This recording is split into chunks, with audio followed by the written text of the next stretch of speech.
আসসালামু আলাইকুম সুপ্রিয় দর্শক, দেশ এবং প্রবাস থেকে যারা আমার ভিডিওটি দেখতে পাচ্ছেন সকলকে মাহে রমজানের শুভেচ্ছা।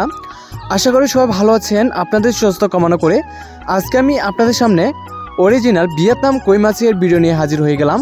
আজকে আমার টপিকটি হচ্ছে কই মাছ চাষে মাত্র 2 মাস চাষ করার পর কেন পোনার পেটে ডিম চলে আসে। আর আপনার আরেকটা টপিক হচ্ছে যে আপনার কই মাছ চাষের জন্য পুকুরের গভীরতা, পানির গভীরতা আপনার কয় ফিট হলে ভালো হয়। তো আজকে এই দুইটি টপিক নিয়ে বিস্তারিত আলোচনা করার জন্য চেষ্টা করব ইনশাল্লাহ।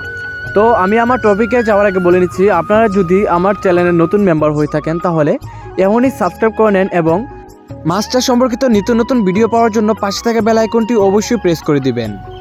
তো প্রিয় ভিউয়ার্স, কই মাছ একক অথবা মিশ্রভাবে চাষ করা যায়। মিশ্রভাবে চাষের ক্ষেত্রে দেশি শিং, দেশি মাগুর মাছের সাথেও এই মাছের পোনাগুলো চাষ করা যায়। তো আপনার কই মাছ চাষের জন্য আপনার পুকুরে 4 থেকে 6 মাস পানি থাকে এমন জায়গায় পুকুর আপনার প্রস্তুত করতে হবে।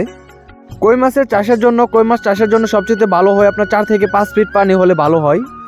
তবে এর থেকে যদি কম বেশিও হয় তবেও আপনার এই মাছের পোনাগুলো চাষ করা যাবে। পূর্বে আপনার এই কই মাছের পোনাগুলো নদী, নালা, খাল, বিলে, হাওর বাউরে প্রচুর পরিমাণ পাওয়া যেত, কিন্তু কালের বিবর্তনে এই মাছের পোনাগুলো প্রায় বিলুপ্তের পথে ধাবিত হয়েছিল। কিন্তু বর্তমান সময়ে আপনার কই মাছ কৃত্রিমভাবে প্রজনন হচ্ছে। তো কৃত্রিম প্রজননের মাধ্যমে আপনার এই মাছের পোনাগুলো আমাদের দেশে বিস্তার করতেছে। এপ্রিল থেকে জুলাই মাসের মধ্যে আপনার কই মাছের প্রজনন মাস বলা হয়। এই 2 মাসের মধ্যে আপনার কই মাছের পোনাগুলো বেশি ডিম দিয়ে থাকে। তো আপনারা চাইলে মার্চ মাসেও আপনার কই মাছের ডিম নিতে পারেন। অনেক সময় আপনার কই মাছের পেটে মার্চ মাসেও আপনার ডিম চলে আসে।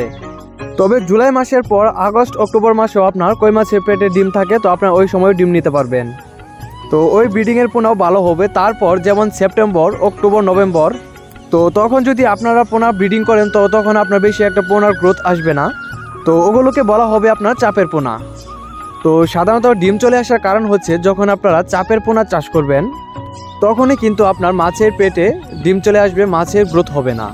আর নতুন পোনা বলতে আপনার মার্চের শেষের থেকে আপনার যেগুলো মাছের পোনাগুলো পাবেন সেগুলো হলো আপনার নতুন বছরের পোনা।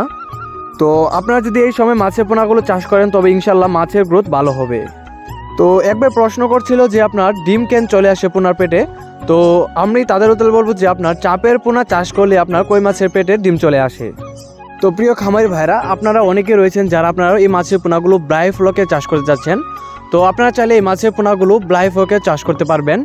তবে ব্লাই ফ্লকে চাষের জন্য আপনার সবচেয়ে গুরুত্বপূর্ণ বিষয়টি হলো আপনার বড় সাইজের পোনাগুলো চাষে দিতে হবে, কেননা আপনার বায়োফ্লকে আপনার অ্যামোনিয়া হয়ে যায়।